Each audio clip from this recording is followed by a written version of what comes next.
So I think that means we're live. It's been a very, very long time since I've done this, so forgive me if I'm rusty. But for those that are new, my name is Alex, and I've been working on a game with some friends and family members for a little while now, and we're calling it Sandinista. And so I thought it might be a good idea after watching a YouTube channel called Pirate Software, and I think the main guy's name is Thor. He recommended that you know should incorporate streaming into the development process for the game. So far, firstly, let me explain what Sandinista is. Sandinista is a side-scroller retro shooter in the vein of something like Contra for the NES. We developed this so far from scratch in the Godot engine. I think I just one day asked one of my friends named Devin if he would like to try to develop a game because I think we had been discussing the fallout of the Unity thing, um, the pricing structure and all that stuff there, and it just kind of seemed like as good a time as any to try our hand at it. Um,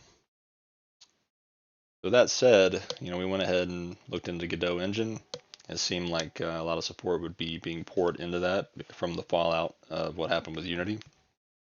Um, and I had already used it a little bit previously, but not very much. But it was a pleasant surprise to see just how much support it already had, the features that it did have, which we've barely begun to scratch the surface of what it can do.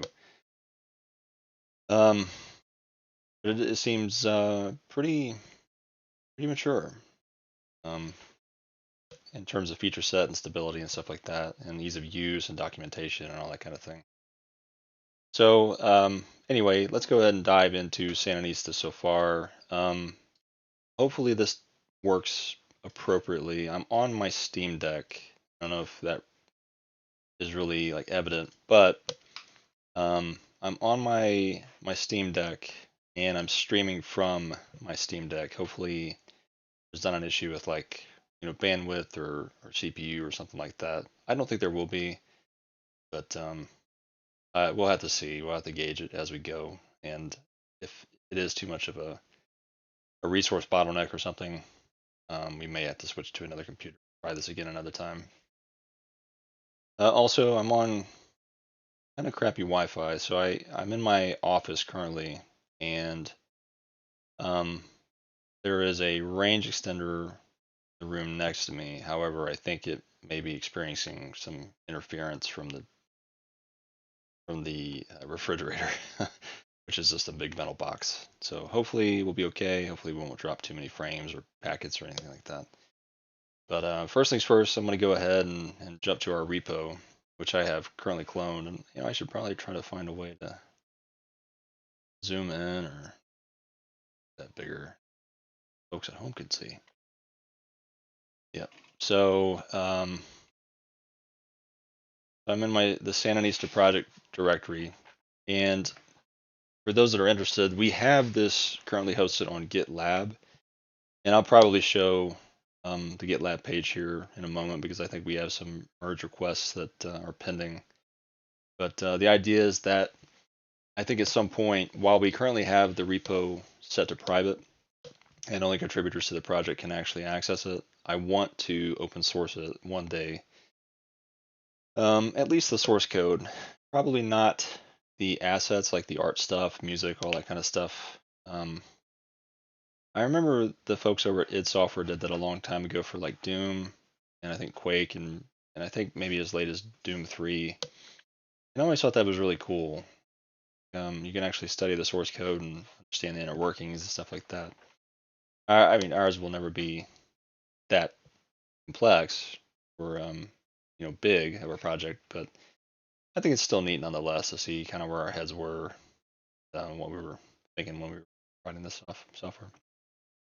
First, I'm going to do a pull though, and then I guess really I should probably go ahead and just jump to the repo. I'll do that here.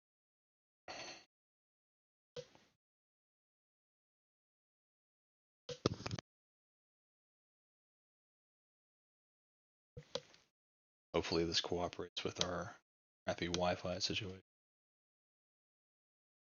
What's up a little? Interesting. So usually Sandinista is at the top. Updated 3. Someone was looking at both ours. Anyway, here's the project for Sandinista. Looks like we do actually have a couple merge requests that we need to go and take a look at. And let's see. Should probably tackle first. So I think this restart brown is just an art asset that's being incorporated into the repo.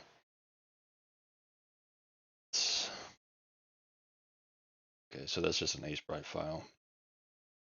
All right, so I think what I'll do, I'll go ahead and merge this guy. Shouldn't be problematic. Then I'll go ahead and look at the other merge, which this is probably a more heavy hit. And so this is from Devin. And let's see, we have 3 changes here. Level design. We have a test level scene. It's like a pretty big change. We have the main scene, and really that's just a bunch of IDs swapped. And I'm not quite sure how to address that in Godot yet. So every object or resource within a scene is given a unique ID, but it seems to update every time something was changed. And so it always shows up in the diff, and I don't think it's appropriate to put the scene in the get ignore because we actually do need that scene object as part of the project tree. But I'm not quite sure to do there. But anyway, so we got a couple changes here, and anytime you see this .gd file extension, that's the actual GD script, the code that we used in the logic layer of the engine. So we've commented out this guy in the test level. I think we probably want to go ahead and just remove that entirely. So I think what I'll do is I'll just leave a note for Devin. We want to clean up any commented out code just so that we don't have a bunch of cruft over from crap we did before. I'm just gonna make a little quick note.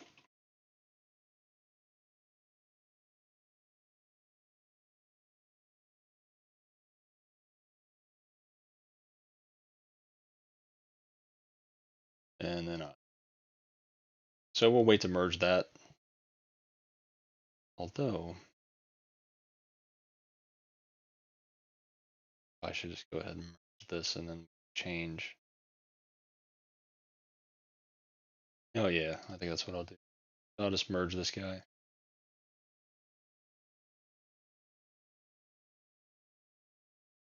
Then that'll be merged into main, so no more merge requests. So now if I go back to my shell here, firstly I can't remember which I'm on. Okay, so I'm on my feature branch. I need to check out to main. Pull. Oh.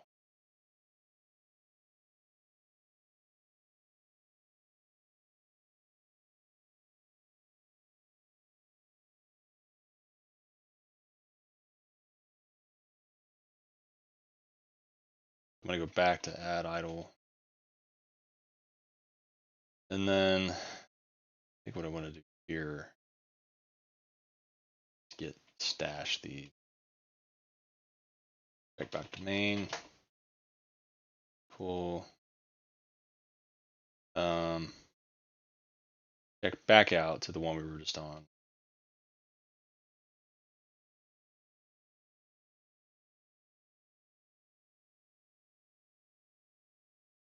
Get stash pop. And then I think we want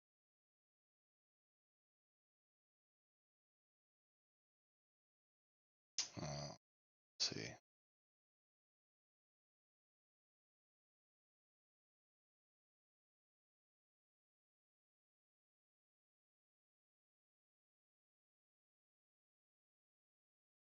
Okay, so we'll say git stash again, and then git merge,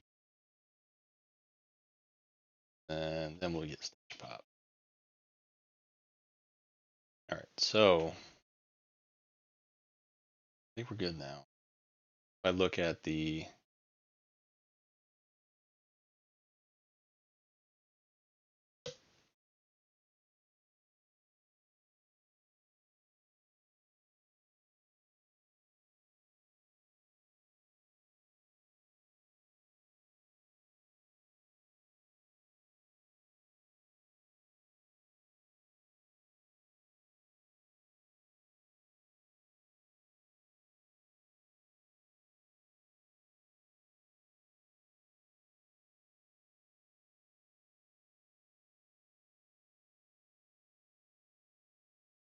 I don't think we want to restore everything because that'll set back what we've done. It's current, which I probably should have done this a little.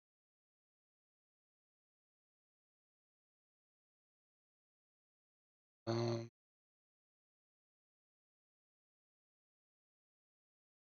One thing we can do though, so we have a bunch of untracked files.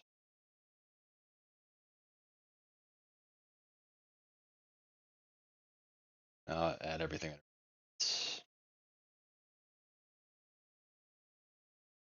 and then showing up there, and then the diff.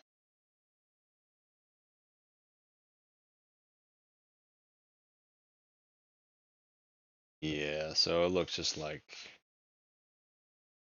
just UID stuff. Again, that's what I was kind of talking about before. Um, I think we're okay. If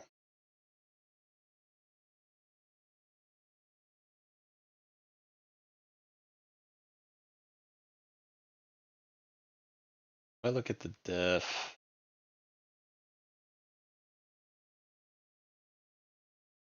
see, I think I was in player.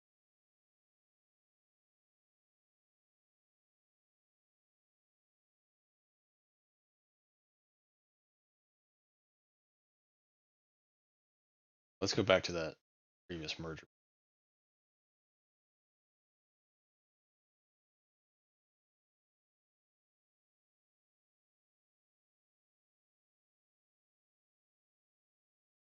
Okay, so everything that he did was test level scene, test level script.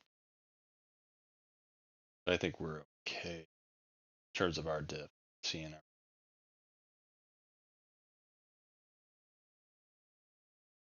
back to us. So let's go ahead and just run the game real quick. Fire up the engine, and there we'll fire up the game.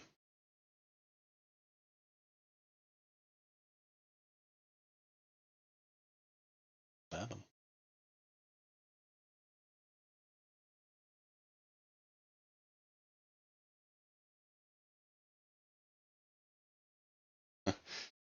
It's not good.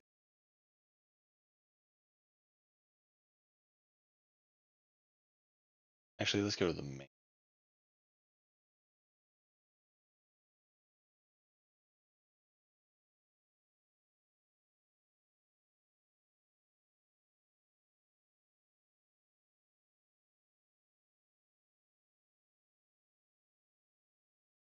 Can you guys see that? Can I put up at all? So you can see that, I think, but bug section.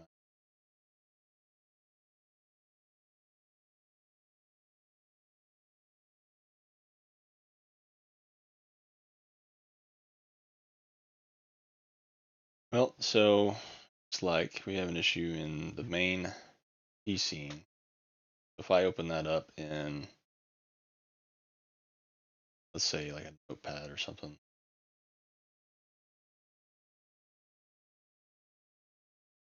you can see here. Oh, I see. Okay, so it introduced a conflict. So really, at this point, it really doesn't matter which one we pick, but I can go ahead I'll just use what's upstream. And are there any other more confident? So if we run it now, it's work. Nice. Okay. So there's Sandinista. This is our our splash screen, our starting screen. Pretty bare bones at the moment. And I think the assets that we currently have, uh, we're probably going to treat as placeholders. They're good for now. These are actually made by my niece Marissa. So Marissa, if you're seeing this, thank you for your help. Um, Overall, I think we're probably going to go for a different tone stylistically. When I envisioned Sandinista as a game, I envisioned this, hardcore action shooter that I don't know. I just when I think about it, I think about the like Contra and Super C, and I guess just Contra in general, and that style of game where it's just like it's super tough and it kind of encapsulates the 80s as a whole, right? Like you think about Predator or Commando or Rambo or whatever. It's just tough guys blowing stuff up and kicking tons of butt. I think that's really what we're going for. However, we have a little bit of a sci-fi turn to it in terms of plot.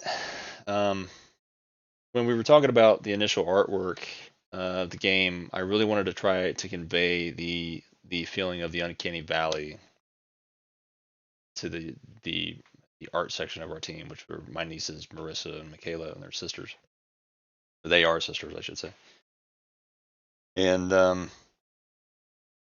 I don't know. I think about enemies that really kind of scared me when I was a kid, or made me feel at least a little bit of unease. And I think about specifically things like the Terminator, Darth Vader, zombies. I guess you could say, like in something like Resident Evil, or especially the Necromorphs in Dead Space.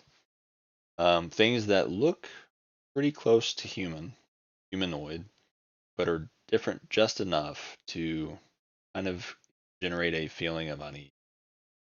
Um, so I really like that. And so, in terms of enemy design, we have a few assets that have yet to be implemented.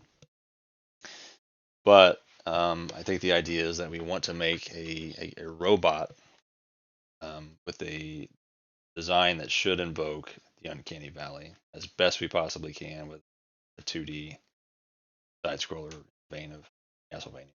Or excuse me, not Castlevania, Contra. I'll go ahead and fire it up. So we got the main menu stuff working currently. I'm using my PS5 controller, and so if you use the D-pad, you can select start or exit. I go ahead and start it up, and this is the latest version of the game that we currently have. So there are no sound assets implemented just yet, and we only have one enemy type implemented so far, and it's this little kind of R2D2 trash bot looking thing here. Um, but the idea that I currently want to work on, go and kill this guy, is I want to be able to, if you run, you can aim in 7 directions. Um, we need an animation for a few of these, but I just want to talk about. I want to illustrate my point for the moment in that you can aim up, you can aim down, you can run side to side, you can stop and aim up, stop and aim up, and then we need an animation for aiming down. So if you see that, we can currently aim and fire down.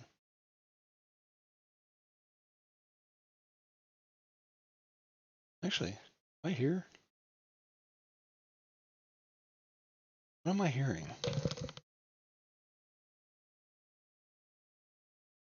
Here's something. It sounds like almost like someone were leaving a vibrating controller on the tabletop. It's just kind of like a hum. I can't tell if it's coming from the computer speakers. It actually may be. Let me see if I have that output is in my headset as well. I wonder if crank that up maybe. We are capturing desktop audio.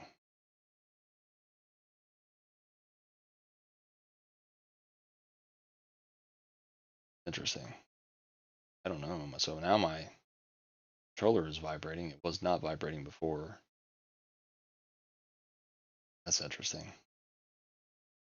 There's also currently a bug, I think, in either the driver or Godot's implementation, or maybe it's just Steam input. I don't know, but I'll show you what I'm talking about. So we have a bug somewhere here. So whenever we fire the weapon in the game, you should get a little bit of vibration feedback from the controller. Typically, I think, if I remember correctly, a typical like Xbox One or Series controller, or even a PS4 controller, have 4 rumble motors in them. There are 2 strong and 2 weak, and I think the PS5 updates that to 8 in total, so 4 each. I'm not sure if that's totally related to this issue, but here in the start joy vibration function that we're calling here as part of the input object, we pass it the controller ID, or the controller number, so this would be the 1 in our case. And then I think that this, if I remember correctly, yeah, so that's the weak motor magnitude, and then the strong motor magnitude, and then a duration, which I think is just in seconds. So actually, I should probably go ahead and look in the documentation here. The duration. All right, duration is the duration of the effect in seconds, and a duration of 0 will try to play the vibration indefinitely. Vibration can be stopped early by calling stop vibration. So that kind of, I've tried that before, but that didn't really work.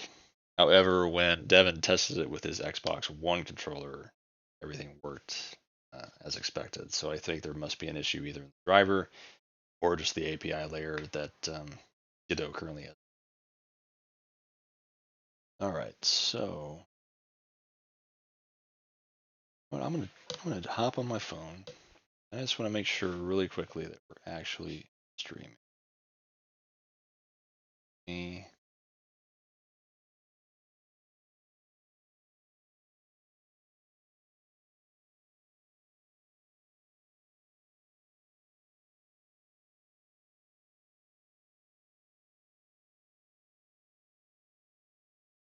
okay, yep. Oh, I think we are live. Actually, I'm watching a ad right now on my phone. Hoover, battery charged, vacuum clean.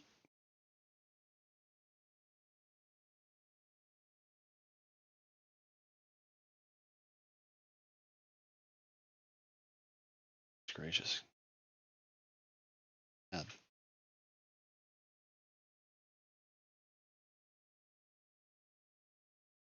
Okay, yeah. So I see my screen now. Let's see if it actually moves. Yep. Okay, so there's a several second delay, but that's fine. All right.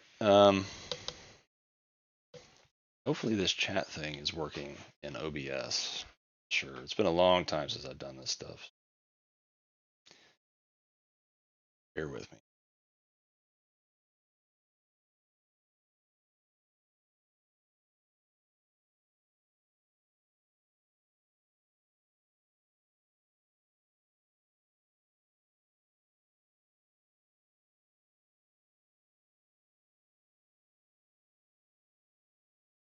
All right.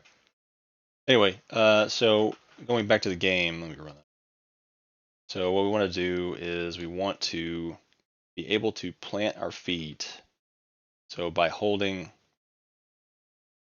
the right bumper R1, in this case on the PS5 controller, we should plant our feet, and then we should be able to aim in all 8 directions. So the problem is currently that we don't have animations to associate with aiming up and diagonally. So I'm holding up and diagonal now, and if I fire, you'll see that we're able to shoot in that direction. but we're not able to actually aim because if we go back to the animation here in the animated sprite, there's a sprite frame section here. We have an animation here called idle aim diag up, and you see that there is no image here in the animation frame. But if you look at something like run, you'll see that there are 8 frames to that animation. So that's a bit of a problem, but it's kind of one that we aren't able to address just yet. What we need to do is actually, so full disclosure, when we got these art assets, these are not ours. These are from a free asset pack on itch.io. Log in here. Let's jump back to one. I think I'm following. Yeah, so from Anoko Lisa. Shout out to them. They're incredible with it. Yeah, here we go. So we had this free action pack city. This is the guy that we use just to get our project up and running and off the ground. And the plan is that once we have kind of the base logic in place and all the features, that we'll begin to work on creating novel assets instead of using these action city pack pre-canned asset packs. So thank you, Aniko Lisa. It's a huge shout out to you. You're awesome at what you do. But when we downloaded this, we did not have. So you see here kind of a demo of what the animations look like, and that's exactly what we have. However, there aren't animations for idle aiming. They have an idle animation which are just standing still, but there is not one for just idle aiming aiming without moving is what I'm trying to say. So I'm trying to see. I feel like I've gotten plenty of emails from itch.io telling me that this asset pack has been updated, but I may be mistaken. It might have been another that because it looks like the latest version was from August 2022. So that's a little bit of a problem, right? We don't have assets for idle aim up and just idle aim down. Excuse me, idle aim diagonally up and idle aim down. We have one for idle aim up, which you've seen already. We have one for idle aim diag down. Now that one was actually made by my niece Marissa, and she did that by taking the pre-existing asset and then using an application called Sprite, which if you haven't heard of that is really, really cool. So if I were to show the Steam page for it in my library, you'll see that it's mainly used for creating pixel art and animating those images into sprite sheets and stuff like that. It's really, really cool, and it's free if you download it and compile it yourself from their GitHub source code. You can do that. You have that option. Or you can pay, like, I think I paid $20 for it on Steam, just so that it came precompiled. I don't have to worry about updates because Steam will update it for me. And I just wanted to support the project. And the same with Godot. I definitely want to give back to that project at some point, and that is the plan. I already have. I can't remember. Anyway, Godot is free, open source. It's available on Steam. Sprite is technically free and open source, but you can pay for it on Steam. But anyway, it's really great. What my niece did was take Sprite, take the image, the asset pack that we currently have, edit it a little bit, and add that idle aim down. And so I think what we're going to have to do is something similar for idle aim diagonally up and idle aim directly down. She did it for the idle aim diagonally down. And I'm butchering this description. I am not an orator. But we did have, so if we go back to the project, we had that merge request a moment ago. Not the one that you saw from Devin, but the one from Marissa, which is this restart brown.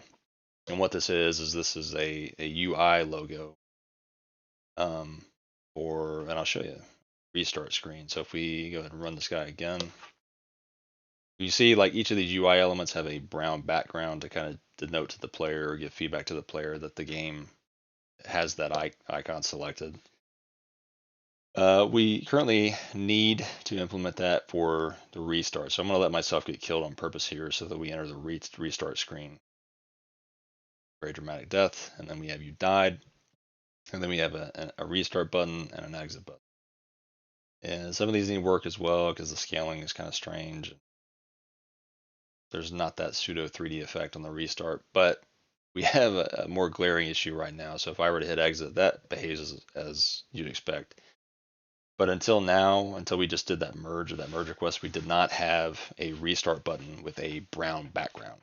So what we used in lieu of that for the time being is just the start button with the background. So if I were to hit left on the D-pad, you'd see it just plops the start button in there. So what we want to do is we want to go ahead and swap out that start button for the restart button. But to do that, so I don't know if you noticed, but when they made their merge, they saved it in a .asprite file type. So what I'm going to go ahead and do is open up asprite. I'm going to open that file, and that's in our asprite raw directory. And then what was that called? This is something brown, right? Restart button main. Okay, restart button. And there's our not what we want.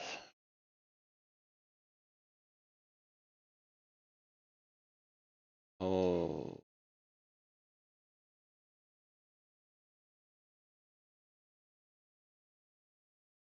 Okay. So, okay, so I guess she included it as an animation. How do we split that apart? So I think what we want to do, so if we go to File, I think export as. I think we want selected frame.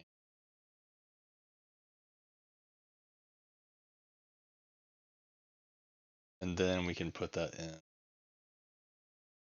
Actually, it'd be in PNG. If I export as, I go to our converted asprite PNGs directory. I'm gonna make this a P.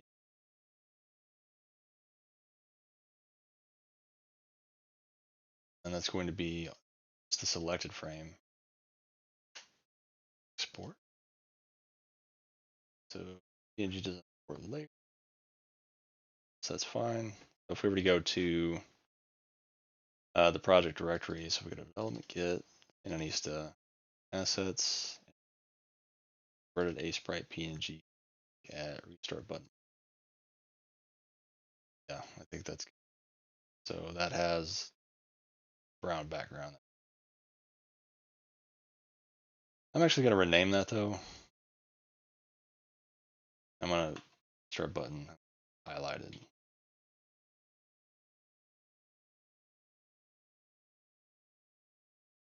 So I'm going to close that. I think we're good to close asprite for the moment. Then back to engine. So if we go over to the game over T scene, here's the code for that. But if we go to the 2D tab to look at the actual editor, see here objects that we have. So what I want to do here is I want to go over here in this texture button, the object settings for a texture button, which is the type of object you see here highlighted on the screen. Instead of using the highlighted start button, I'm going to go to load. I'm going to go to assets, converted asprite, blah, blah, and then restart button. And then the same thing, so that was for hover. So if someone hovers over that with their mouse or their, I guess, any pointing device or maybe the controller as well, it'll show that brown background.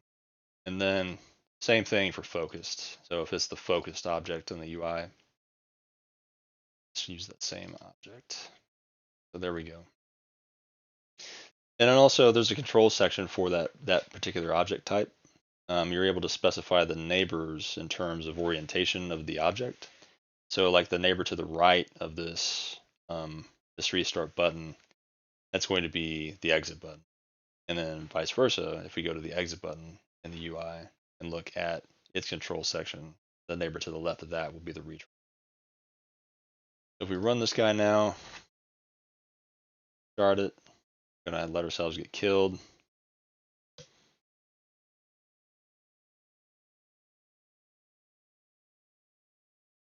Then if we highlight exit and then restart is good. Let's see, first time chat, post world AC Quai 8. Hello, sorry for bothering you. I want to offer a promotion to your channel, viewer, followers, blah, blah, blah, blah, blah. Price is lower than a competitor. Okay, no thanks. Yeah. Not interested.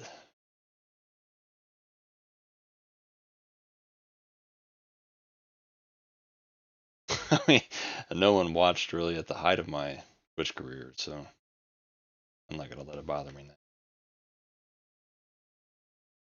All right, so as we have it here, we're still missing animations. Like we have an animation in place for running and aiming up. And interestingly enough, if I'm in the middle of moving and then hit the R1 button to lock my feet in place, it's interesting that it kind of always lands on that same frame where the knee is up. So I'm wondering, as a placeholder, what we could do for now, which it's not ideal. And we could do the same thing for aiming down and idle. Which actually, no, we already have that implemented. That's right. I'm sorry. So we can aim idly down, diagonally down, and we can run and aim idle. Run and aim diagonally up. I think what I'll go ahead and do, just for now, for a placeholder, which kind of sucks and it's kind of frustrating, but if we go back over to the player scene, here in the 2D thing, you can see the player map to the actual, I guess, grid space or whatever. What I'll do is idle aim diag up. I'm going to go ahead and I think I'll add frame from the sprite sheet. So if we look at, I think that was an action pack city. Legacy action pack, maybe?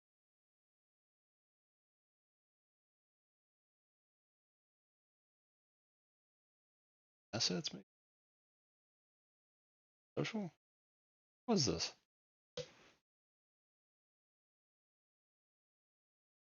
Okay, a sprite importer output. Interesting.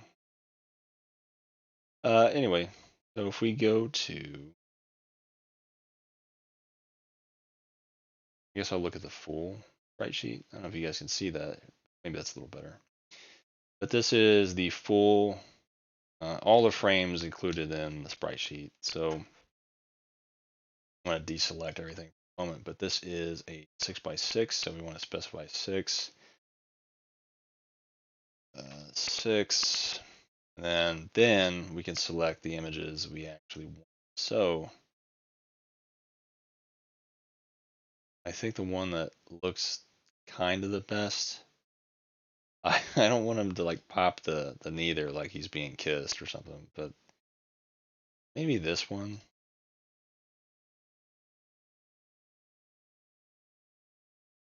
I don't know. Not a lot of great options there. I'll go ahead and add that one. So that is that will be actually kind of down a little bit there. You have to edit that. And that's kind of a tricky thing here. Maybe there's probably a better way to do so. But if you don't leave a consistent margin of like the foot to the lower edge of the file, you get stuff like this where the elevation is different. See, per animation, like his foot drops down a little bit. So I think what we need to do, sure, how do we do? I guess we can resize it.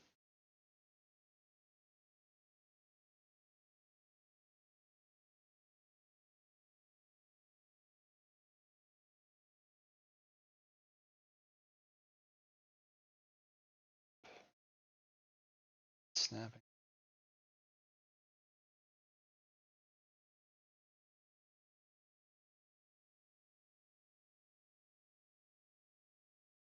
There was a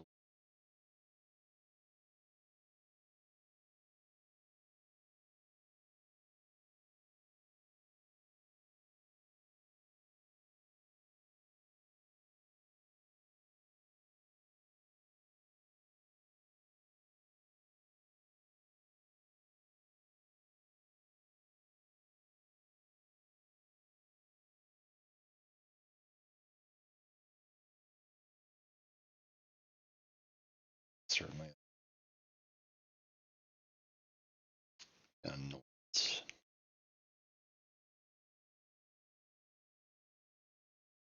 Is that really just the file in itself? Like there's no margin there, and really that's what we want, right?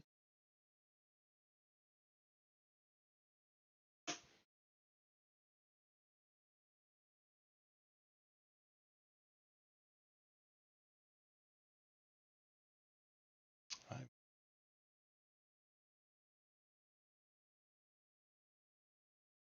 somehow.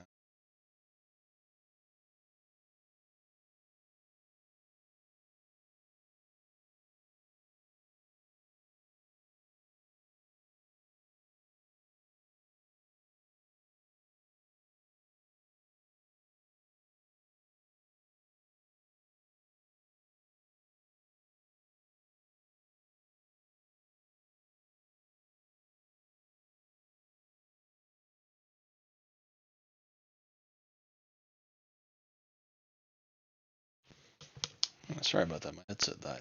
Plug it in. How do we address this though? Maybe for the time being we don't, which is not ideal. Ideal. Insert in. Insert in. Train.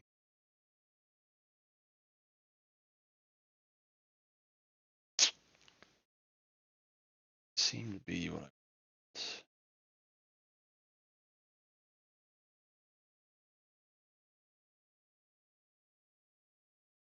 That would be cool if we could just like hold shift or something, or hold control and then resize that without it actually resizing the object side. Uh,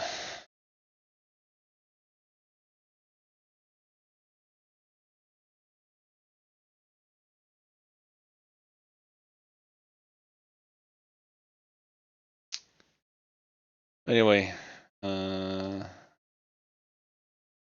a minute. Where's the idle aim die? Oh, animation I just had. Did I control Z that? I think I did. Crap. Okay. Now we'll go back to full. At a 6x6 again. And I guess we'll just use this one.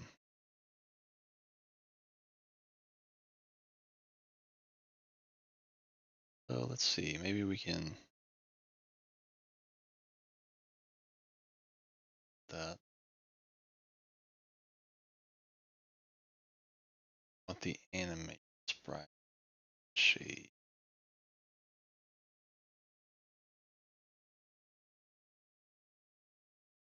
There we go. How can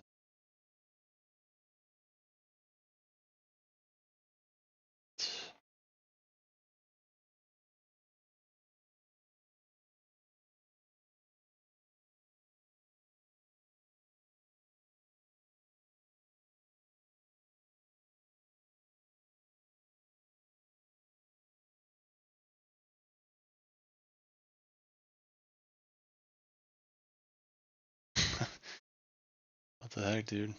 Oh, there we go. Okay.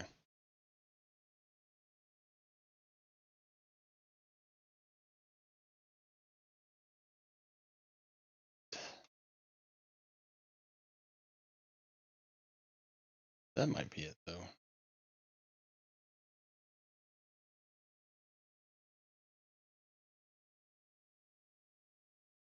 Or did that adjust it for everything? I think it did.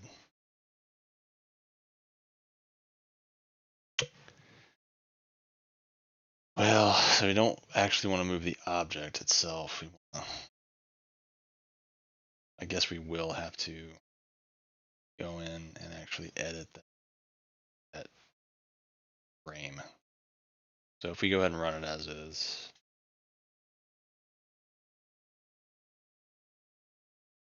you see like I'm below ground.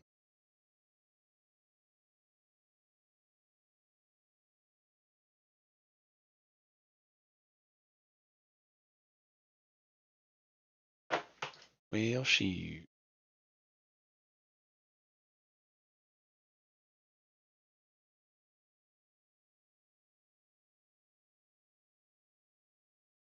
All right, so we're where we want to be on the collision layer now. We're not inside of it, we're above it. That does look a little silly to me. We got to go in and at some point we got to normalize these images so that their margins from the bottom of the image are all aligned. Anyway, just give you a small demo of the level here. We've gone ahead and Devin, I should say, has gone ahead and it enabled a bunch of additional art assets from the pack. So we have a better test level now. Give a small demo. We've got stuff like, we have the directional aiming. It is not great. Wait a minute. Why is it aiming diagonally up if I hold down and left? In the world? What the heck? All right, so if we go over to our script and I'm gonna go ahead and full screen this guy. Or not. Let's see. So we have, and this, I know for a fact that this could be done better, but we have this player state machine where it more or less handles all the physics operations of the player. So we have a few different chunks here of logic that this function gets called by this function, which is our physics process function. This is one of the built-in Godot functions, and this gets called basically 60 times a second. And the delta, this argument here, is the time between the last time the time between, I guess, when it gets called and the last frame is rendered. So long story short, if you want something to render on the screen, you either have to do it in the physics process or the process function, which I don't think we actually have that implemented here. We just have the physics process. And I'm not 100% sure about the difference between the two. We're just starting out ourselves, but yeah. So far, what we're doing is we're calling everything from this physics process function.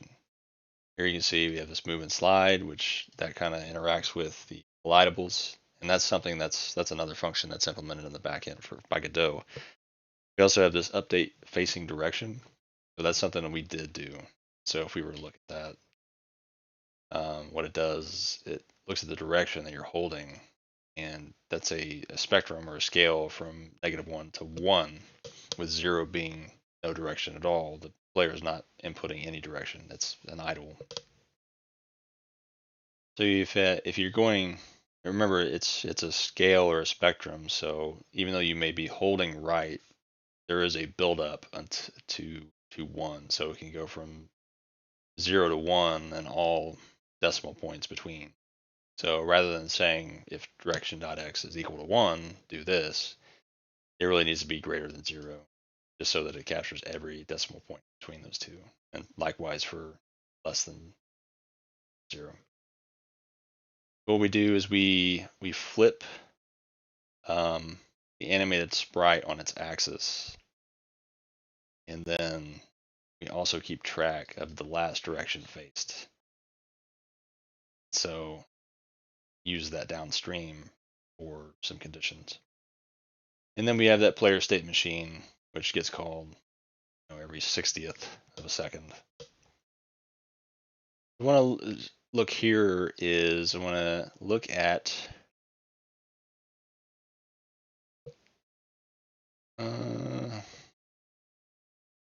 I want to see why when I hold the right bumper or R1, which means my feet are planted, that should be true. Why am I aiming diagonally up?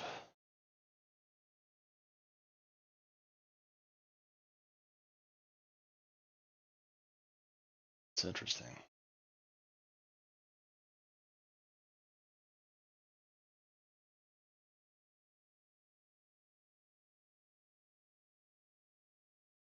Maybe that's just in the sprite.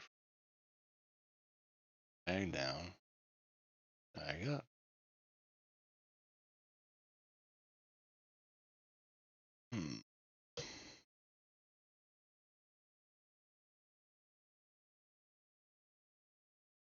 So we go ahead and expand everything. We have a few chunks here. So if the player is actually moving laterally and we're not holding player feet planted button. So I think we don't necessarily care about that portion. So if the player is not moving laterally, which we're not,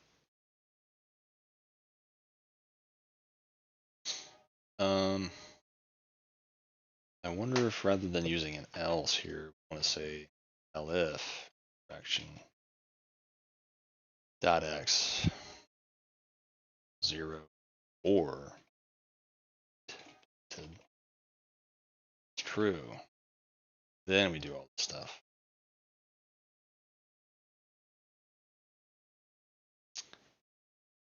Let's see.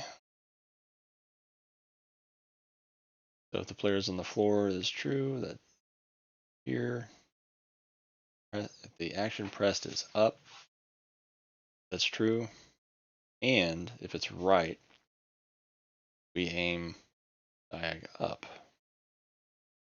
Likewise for left, that we're pressing up and left. We update the animation for idle aim diag up. And yep, there's a problem there. That needs to be idle aim diag down. So for that, run the game. Yep, there we go. Perfect. Perfect.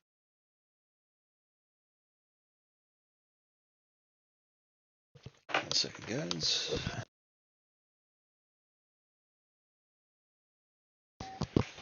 All right, so that bug. Hey, Devin, what's going on, man? Welcome to the stream. Playing this little game called Sandinista.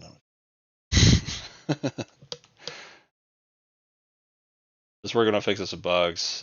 Just caught one with the feet planted thing, where when we were holding the feet planted button and then going down and left, we were actually, the animation was aiming up. So that was wrong. So I went ahead and fixed that. We're good now. That works correctly as intended. That looks like the next greatest action platformer. That's right, baby. Don't you ever forget it. I ought to just accept my award from Keeley right now. What do you think?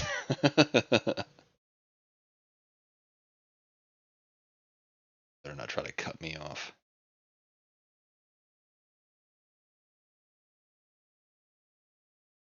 All right, so I don't know if you saw this part for Devin, but a bit of a, and kind of a, just a peeve really.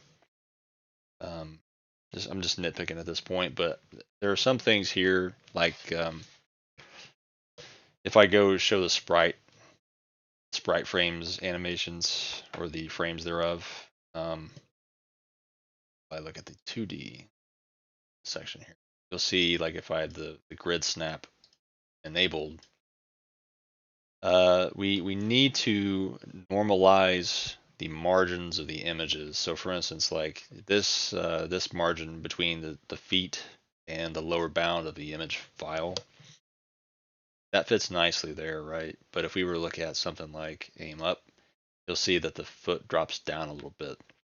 And obviously this is not the appropriate animation or sprite for the animation, but it's because we don't have an idle aim diagonally up right now. I'm just using a placeholder from the rest of the asset pack. But because they're not normalized, you'll see that like whenever we enable this in the game, they're going to drop down a little bit and sink into the. And I think the same is true. Like aim up is good, but this like when they're running, he drops down a little bit. Yeah, it's in the running animation too. So what we need to do at some point, whether we do it or when we actually go to implement our own assets, we just want to normalize those margins so that no matter what stance the player's in, or the character rather, um, they'll just be equidistant from the edges of the file. So just a little bit of a nitpick for now. Other than that, I think we're good. We still need the idle aim down animation, and that looks kind of funky right now. So if we were to run this, if I'm on like an elevated platform, I'll kill this guy real quick and then get here. We can still, to the edge, we can still shoot down, but without a proper asset in place, so what I've done so far is I've manually mapped. I don't know if you can see that very well, but there's this cross-shaped object that we're referring to as the muzzle. That's an invisible object that the player has no visibility into, but it's ever present, and we had to manually map it to the edge of the gun barrel for each of these 8 directions, so to speak. So, and I did that here. If we look at the player script, we go up, we have these constants here that I've implemented. So like for instance, aim up facing right, facing left, so on and so forth. These are the coordinates. These vector 2 objects, these are the coordinates of the muzzle at any given animation or frame within the animation. So it should map to wherever the gun barrel is pointing, but it's not perfect. And because we don't have an idle aim down sprite that I can reference, I don't know where to actually put the muzzle for now. So it is literally just hanging off directly to the side, and that's why it looks strange. But because we need that muzzle, because from that object we're instantiating the bullets from our character. And so we also need to not only know the position of the muzzle, but we need to know the rotation of the muzzle because it's only going to fire from one direction. And so we do a little bit of math here with just a little bit of geometry or a trig really. Just manipulating pi, so cutting that up into eighths really. And here you can see that. With aim right rotation being 0, which is the default, so you're going to face, when you're pointed to the right, it's 0 radians.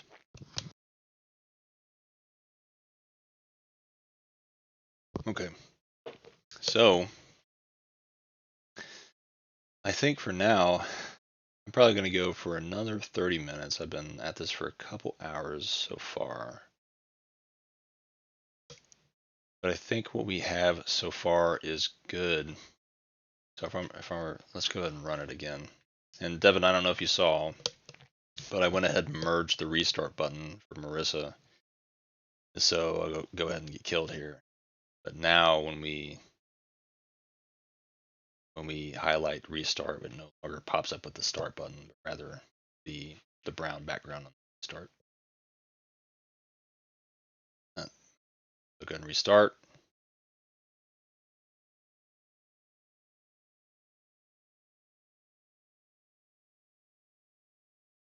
I don't know if you know that.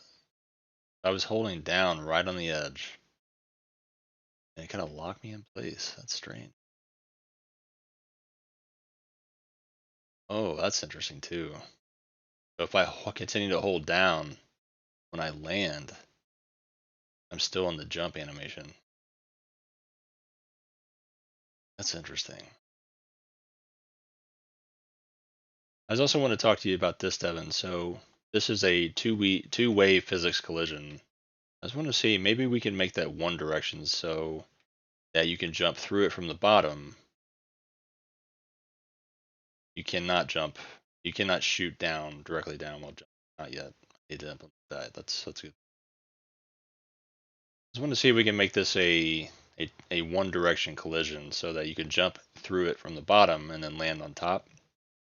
I think that might be nice rather than bumping heads here. That's actually two bugs we found. So if you're falling, holding down, you need to not continue to be in the jumping animation. That's a good point. And then we also need to be able to jump fire directly down.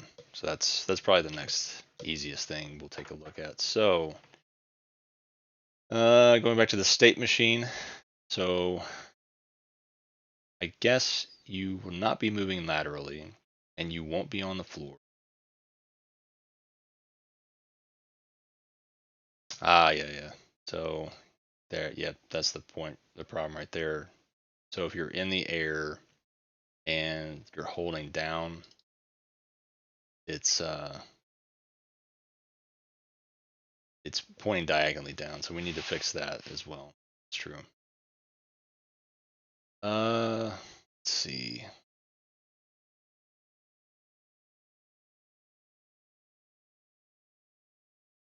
So rather than do the aim right diag down, I think we just need to take a look at the constants again. Top. I guess we do down facing, depending on what the previous direction we were facing. So if the last direction faces one, want to aim down facing right position, and then this will also be aimed down facing left position. But I think we need a rotation as well. So I think we have one already. Back to the constants. Down rotation, I think that's what we want.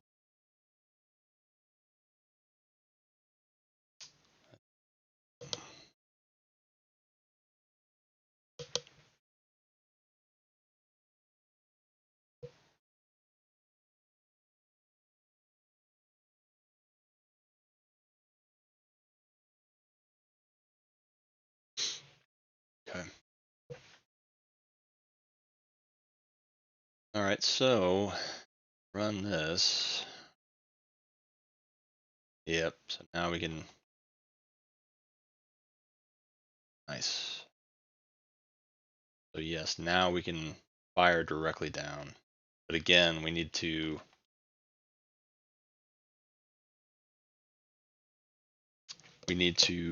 understand the muzzle position. I guess we really don't need to know that if we're jumping though. Really, it could just be the center of the player.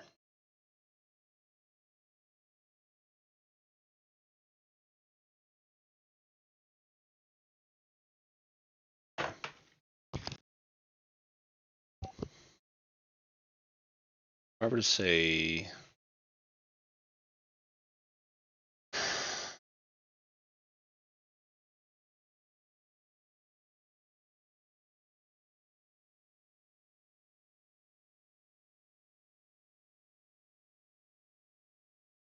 well, if we look at the 2D, so if we look at 2D, the sprite frames, look at the jump animation.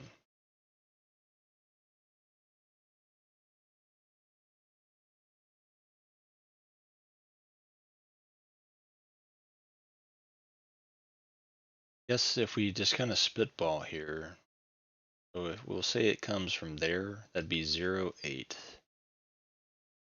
And the control Z that. So if I were to make a new constant, aim down, bing, position, make that a new 2 object. You said 0, 8.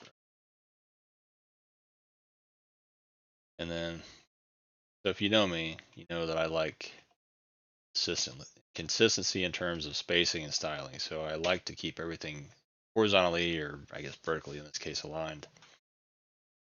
So I'm sure a lot of people will probably have an aneurysm about that, but guess what? I don't care. And I do that pretty much everywhere. I just think in terms of beautifying the code and making it simpler and easier to read. I don't know. It's just less visually noisy, in my opinion. I'm able to just kind of categorically see at a glance everything as it's defined. So you'll see that I do that pretty much everywhere. And also in terms of code style, what we've agreed to do. So GDScript is a dynamically typed language, right? But from what I've read, on all accounts, it's pretty much, to me, it just seems like a wrapper for C++. But syntactically, it's very, very, very similar to Python. But you can do this in Python as well. You can specify the types of your objects as well as like return types, functions. You can specify types on your parameters for your functions, stuff like that. And I think that if we can alleviate that work on the compiler or the interpreter prior to runtime, that just saves. I mean, it might shave off what a fraction of a percent of performance cost. I don't know. Probably negligent, right? But every little bit helps, in my opinion, and it could make the difference. I don't know. But we've agreed to go ahead and just do that. So I think in terms of self-documenting code, it really helps. So you know at a glance like what type an object is and stuff like that. So anyway, what was I doing? Oh yeah. So we made that constant. Where is that? So aim down while jumping position. So if we go back here, so if direction is, so if you're not moving and you're in the air, and you hold down, that's really, so, and then down as well. Let's see what that looks like. Is that gonna look stupid? Or is that gonna be fine? Yeah, that looks okay. I think maybe a little bit more. So instead of 8 pixels, which is what that coordinate is, it's in pixels. I might go ahead, and so also, if we look at it in terms of 2D, um, typically you would think that the first quadrant would be here, but in the game engine, rather it's here. It's the bottom right quadrant would be the positive direction in terms of the y-axis. And that's why it's a positive number rather than a negative integer. I think I'll just do like 12. Let's see if that looks a little nicer, I think. Yeah.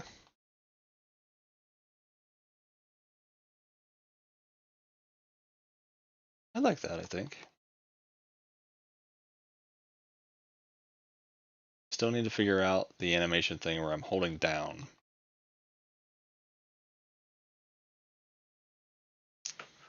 So we look at, again, the player state machine.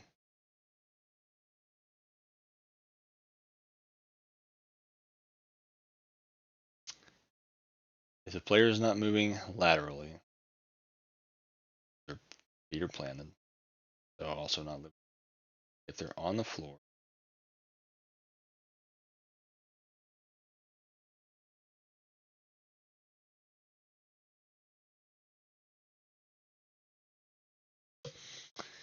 sorry, just gotta, you know.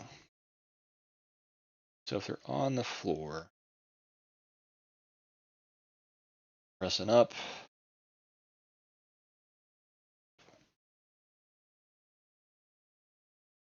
pressing down.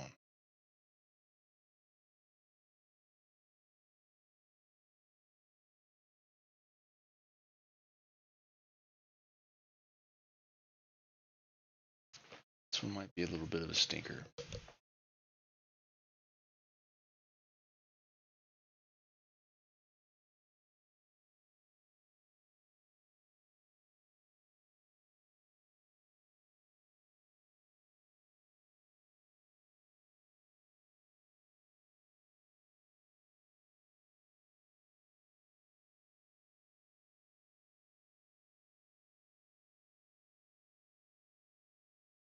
So I wonder if we have to keep track of the previous animation that was played.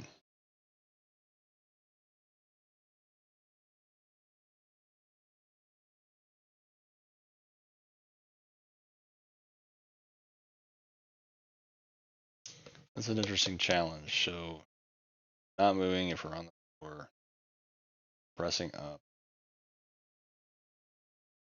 pressing down.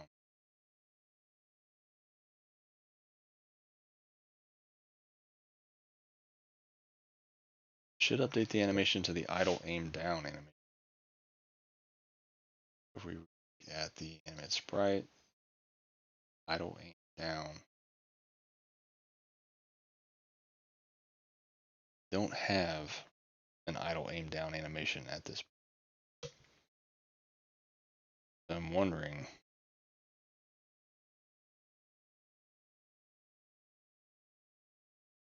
because we don't have an animation, a sprite frame implemented for that animation, wonder if it's just holding on to the last one it was displaying. So rather than idle aim down, I think what we'll do, so these names like idle aim down, idle aim diag down, they correspond with the animations listed here in the animation list. I think I might just do just idle.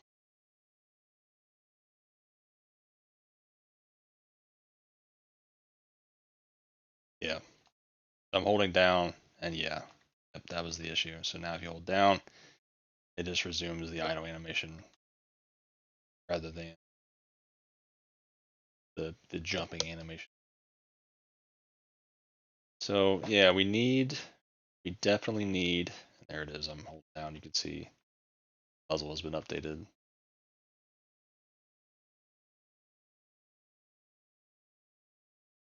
So we need that idle aim down animation. It's going to be a point of contention for a little while until we actually get. I'm wondering, I'm certainly not an artist, but I think the next thing that I'll probably work on, firing up a sprite, just become an artist, figuring out how to implement this stuff. That might be the next logical thing we do. Oh, also, I want to talk about the camera object that Devin has implemented, which I think is a really cool thing. I don't know if you see, like typically the camera controller in Godot, while it's nice, it is kind of rudimentary. So we have drag, um, specified in the options for the camera. So let me go ahead and show you what I mean. If we look at, let's see, where's the camera? Is that, it's on the player. Oh, part of the test level?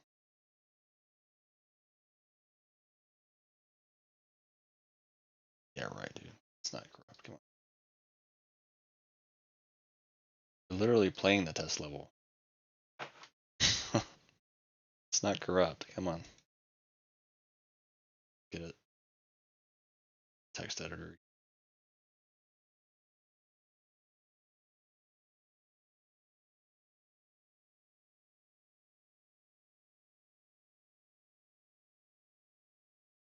There's the, yeah, so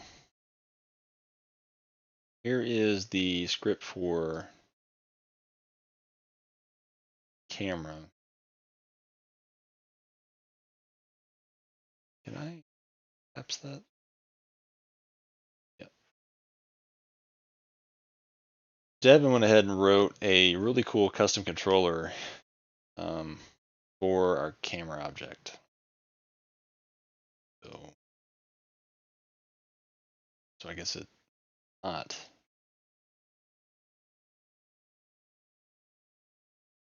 But anyway, if you're familiar with how things worked in something like Super Mario World, there's probably a good link that I could probably post on here to show a good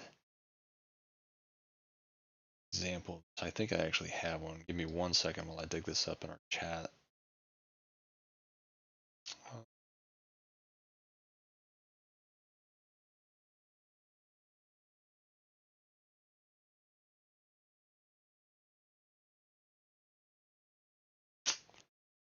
What's that?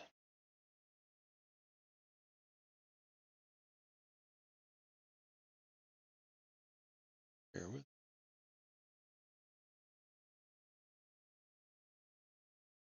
Yep, here it is.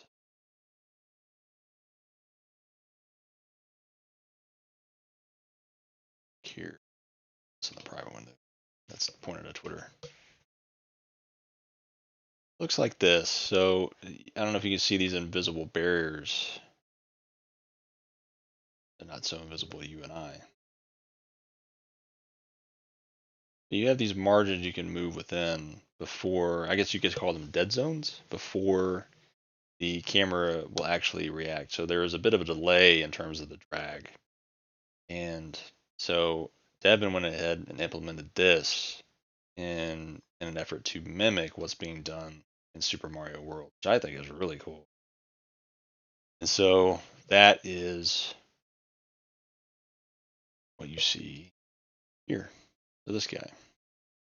So very cool. Thank you, Devin, for that. Appreciate that. So normally it would just be a regular old drag, which is, it's okay. It's serviceable, but it's not great. So he went ahead and implemented. I don't know why he's telling me the T scene appeared. That's nuts. Don't.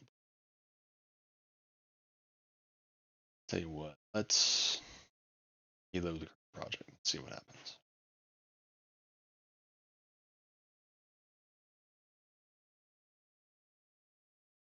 All right, so I look at the TC now.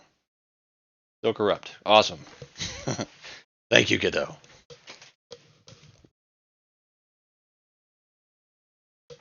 You get any parse error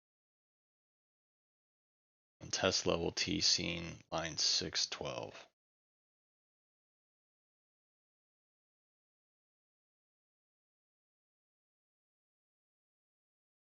Will the instantiate scene state? Node count is 0. Well, let's look at line 612 of the sucker. So 612, the index so bad about that?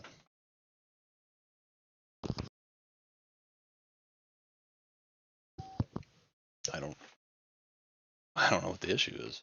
What's so bad about that? And the thing still runs. That's the kind of the crazy thing. Devin, if you're still here, have you run into this before? This parse error for S level T scene?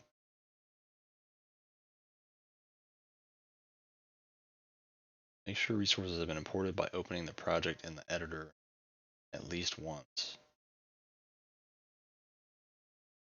Node count is 0. Make sure packed scene resource is valid. So if we look at the S level Godot script, what packed resource are we talking about?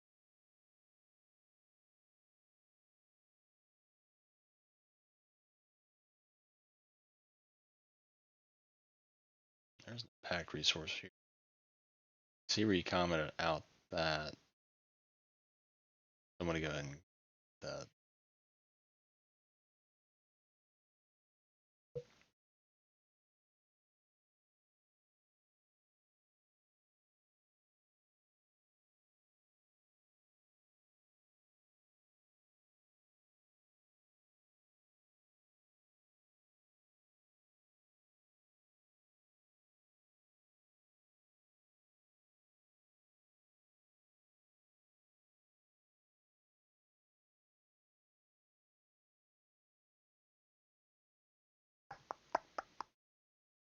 See.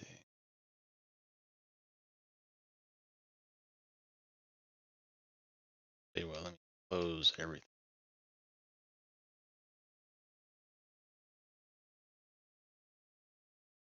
Save it.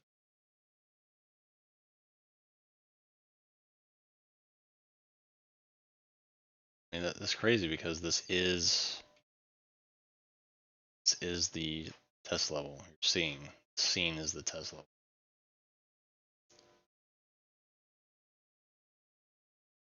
The packed scene resource is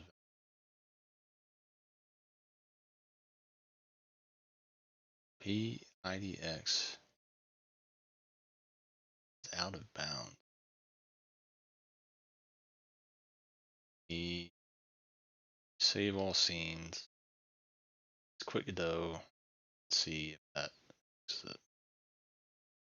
I feel like we run this kind of stuff a lot. I like Godot a lot. Don't get me wrong. I like it a lot. It's free. It's open source. It's 2D and 3D with it. It's nice. Like the signal system that they have implemented is really nice. Or interacting with different scenes and objects. It handles controller input really easily. Okay. There we go. Crazy. I don't remember what I was trying to show you. What was I? Okay, yeah, the player camera, the object. Yeah, there it is. So I don't know if you can see that, but he's got the margins there, and that in the code in the script that will kind of conform to the player. Pretty cool. So that's that so far. Then we have another thing that I thought was pretty cool that Devin rigged up, which is the boss like arena. The camera system changes once you're in the area of the boss. So we don't have a boss implemented yet, but we have a boss arena area for the boss. I'll go ahead and get there.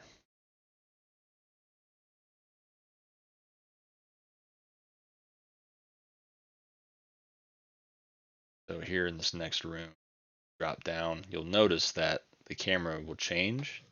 It will stop behaving like it has been, and it will more or less become static. It'll become static in its position, and it kind of starts to mimic something like Mega Man versus what you see in Contra.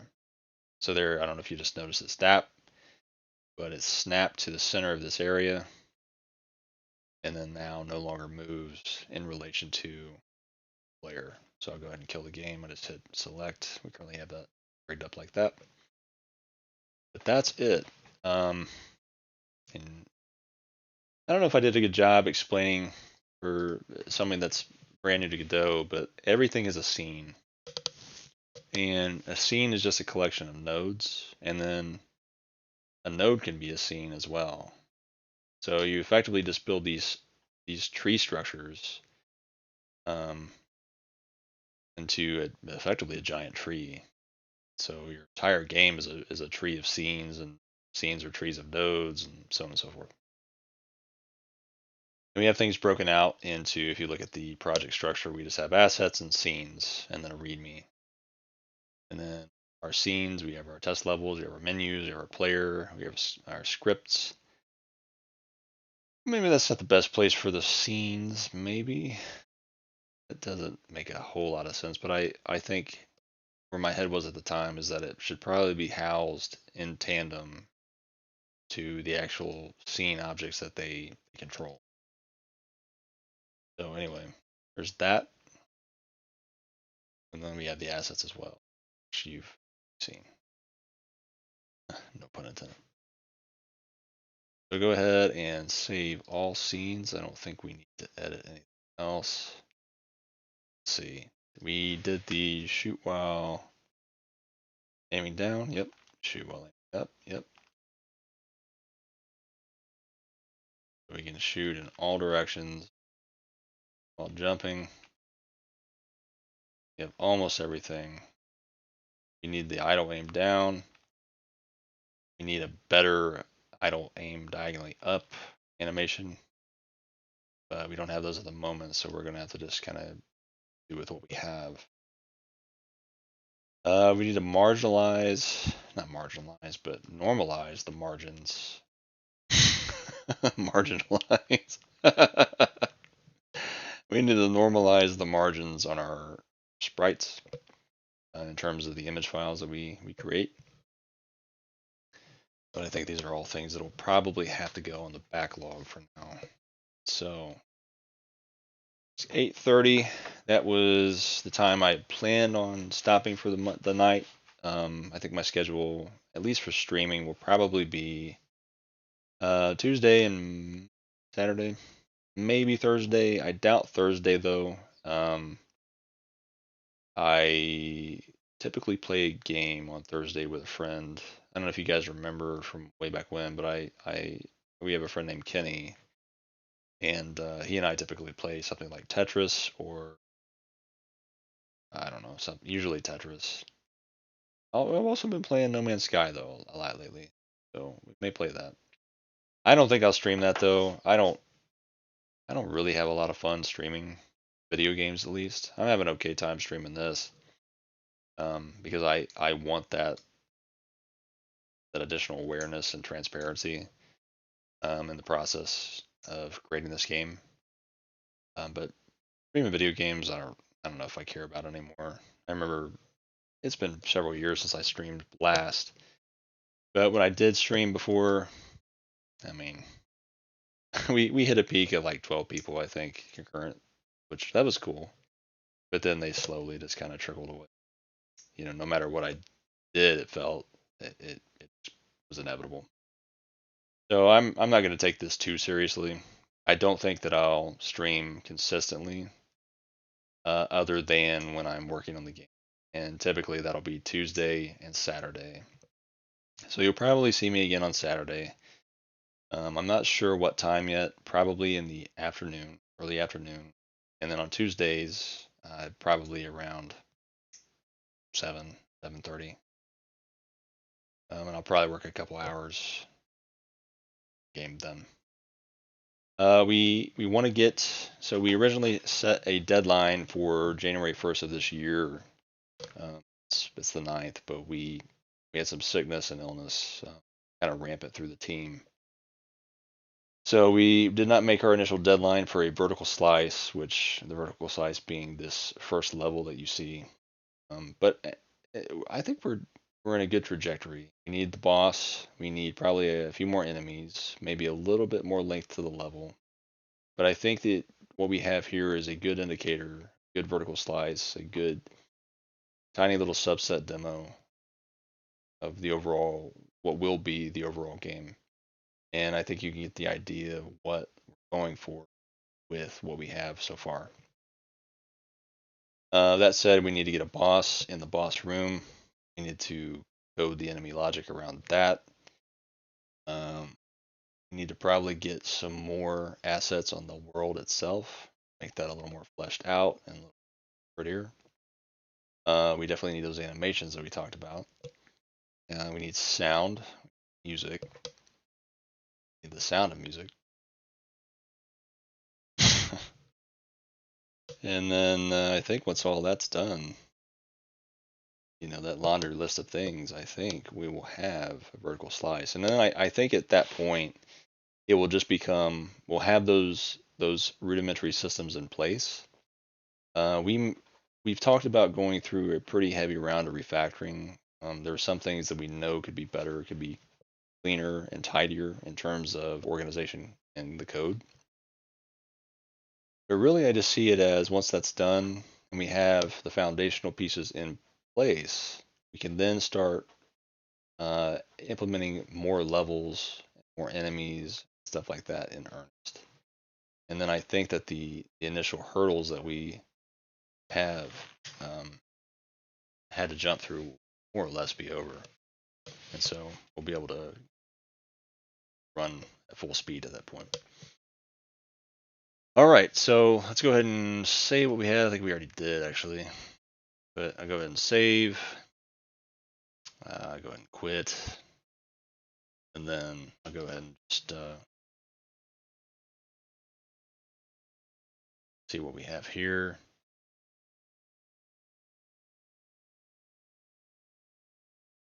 Then I'll add a message.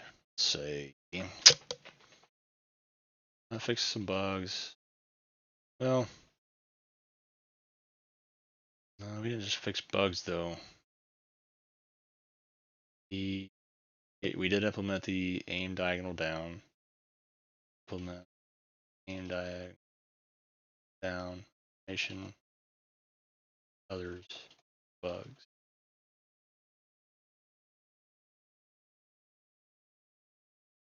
I guess we'll see. And we'll get push. All right, so if we go back to GitLab, should see my latest push. Go ahead and create a merge request for that. I shall assign that to Devin. So we've made a pact that we'll never assign merge requests to ourselves. We don't want to self-merge code. Change list here. So you can see like I've added these PNGs, which ultimately not using this restart button. Some of the metadata in the project has been updated. Some file paths and UIDs have been changed. The metadata around the UI stuff. Some more UIDs.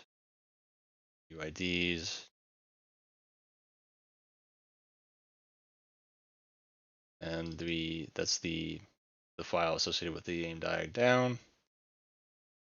And some more yada yada yada. She already saw this stuff here. So this is the bulk of it. Player Godot script. Come back, Evan. You're seeing me wrap up a little bit. But yeah, to your point, we did implement shooting while jumping.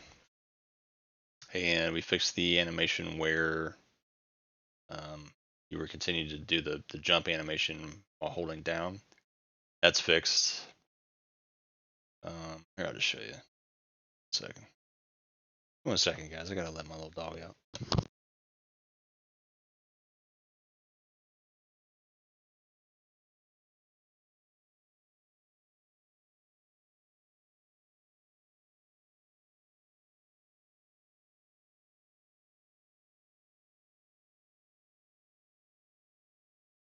Okay, so here is Devin. Hopefully you're watching, but here's the changes that we made. If we hold down while jumping, we resume the idle animation. So the problem there was that when you're holding down, it just, because we did not have a an aim down animation. It was just kind of holding on to the previous animation, which was the jump animation, the flipping.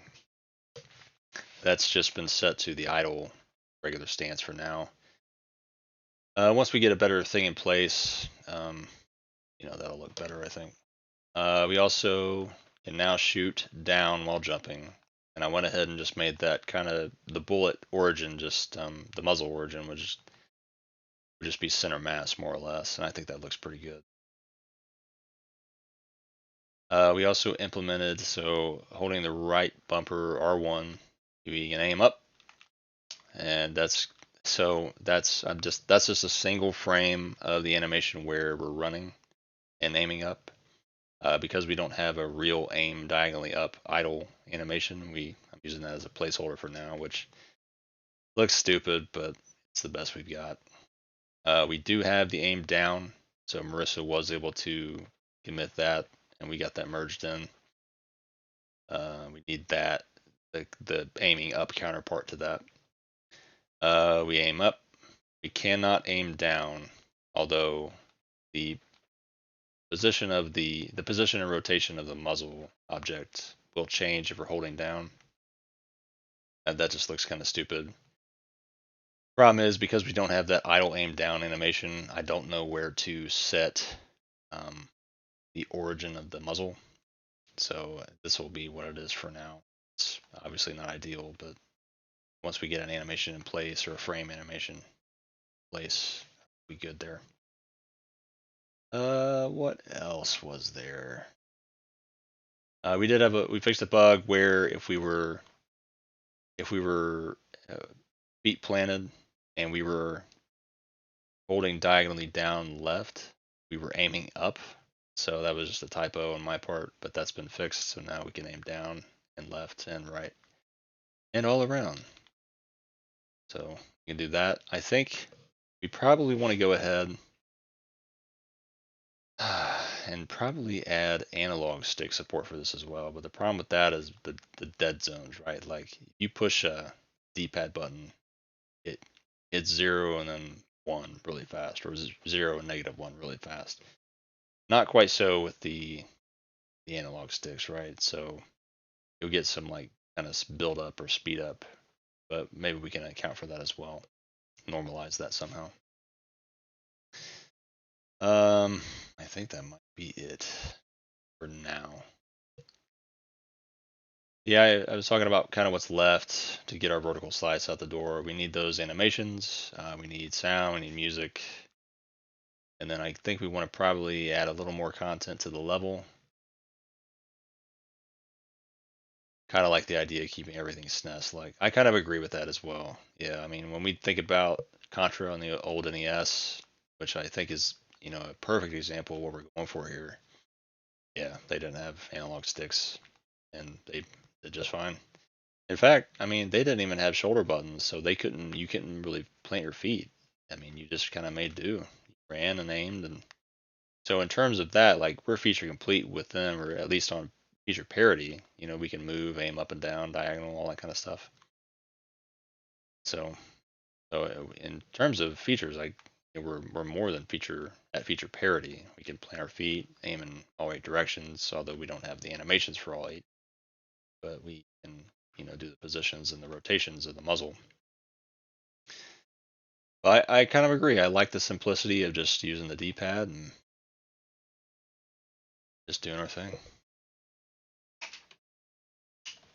And then I think that's it for tonight. Sound music is probably the last thing, vertical slice. Then maybe we start brainstorming and locking into a theme and a design doc. I agree. Yep. So the sound and music will be the icing on the cake. I was watching one of Thor's videos, or actually it might have been his site that he has. Let me kill this. Is that? Oh, what was his website? Is it design.games?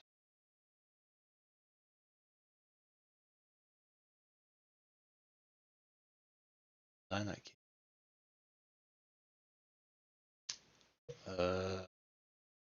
Pirate software. Thor website. Develop.games. That's right. Thank you. And he had something for the Bama.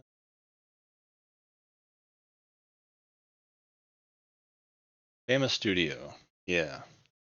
So this sounds perfect for I think what we're going for. You can just make NES style chiptune music. That might be perfect. It really might be all we need. I think at some point we kind of thought about it, recording instruments and stuff, but I don't know if that's really necessary with something like this. And I think we can probably get this thing up off the ground pretty quickly and get some really rad music going. I think that'd be awesome. Let's see. So we need some animations. We need probably some additional assets in the level itself. We got to get the boss implemented and the logic thereof. Um, maybe increase the length of the level a little bit. I think what we have is a perfect indicator of what we're kind of going for in terms of tonality and just the gameplay mechanics. We may want to think about. I don't know if we want to do this in the vertical slice, but we may want to think about implementing power ups, so like triple shot, machine gun, all that kind of thing. That might be cool. Um, and then I think finally at the very end we get the boss in, and then finally we get the music in, music and the sound effects. I think that will be our slice. I think we need a few more UI elements too. We need like a background main menu and the you died screen, I guess. But I'm thinking for the you died or retry screen or whatever we want to call that, we could probably just make that opaque or transparent, transparent with a degree of opaqueness so that you can still kind of see the game behind um, that layer. So I was thinking about that. Maybe we don't need a background image for that, so to speak, but for the main menu, I think we do want that kind of cityscape, um, background, a splash screen. Yeah, like a pause menu. Exactly right. Yep. I think we probably want to. I don't know if we really care about this in terms of the vertical slice for now, but I don't think Godot implements VSync by default. So like when I'm playing the game in the editor, I see like some screen tearing. I'm not sure if that's just something on my end, maybe because I'm on the Steam Deck or what, but I've just noticed that. So we may want to find a way to implement like a rudimentary pause menu or options menu, so they can players can specify things like VSync or something like that, maybe anti-aliasing, something real basic, right? I don't know, like basic, if they want to do full screen or window, that kind of thing. You have that when you use your high refresh rate monitor. Okay. Yeah. I'm just using a regular old 60 hertz panel, so it's not only explain on your secondary cheap monitor. So, yeah, we'll have to play around with it. All right. So with that said, I think that's it for me tonight. Thanks, Devin, for stopping in. I appreciate it. I hope you enjoyed it. And for anybody else that may have stopped in, I appreciate it. Thanks for coming around. Again, like I said, I'll probably be streaming Saturday as well. So I think anytime that I do work on the game, I'll probably go ahead and stream it. And that typically will be Tuesday and Saturday. Tuesday evening, probably around 7 p.m. Eastern, and Saturday probably around 2 or 3 Eastern. Got some family stuff coming up in the near future, actually next week. So things will probably be a little off kilter because of that, but normal schedule should resume probably the following week. All right. Thanks a lot, Devin. Thanks everybody else. Have a good night. Take care. Bye bye.